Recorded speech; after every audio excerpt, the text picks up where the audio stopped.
कहानी बुद्धिमान बुनकर और अभिमानी विद्वान। एक बार एक बहुत बड़ा विद्वान सम्राट के दरबार में आया। उसे अपनी बुद्धिमानी पर बहुत घमंड था। उसने दरबार में एक चुनौती रखी।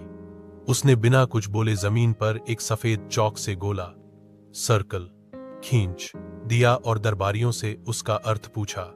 बड़े बड़े पंडित और मंत्री चुप रह गए। किसी को कुछ समझ नहीं आया।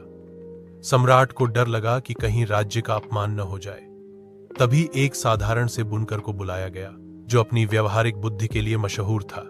बुनकर ने उस गोले को देखा और बिना डरे अपनी जेब से एक मुट्ठी अनाज निकाला और उस गोले के अंदर डाल दिया।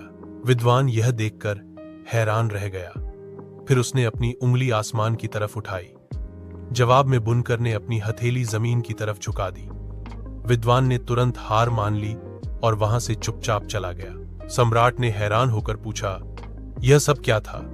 बुनकर ने समझाया, महाराज, उसने गोला खींचकर पूछा था कि क्या मैं इस राज्य को चारों तरफ से घेर कर भूखा मार सकता हूं? मैंने अनाज डालकर जवाब दिया कि हमारे पास पर्याप्त अन्न है, हम भूखे नहीं मरेंगे।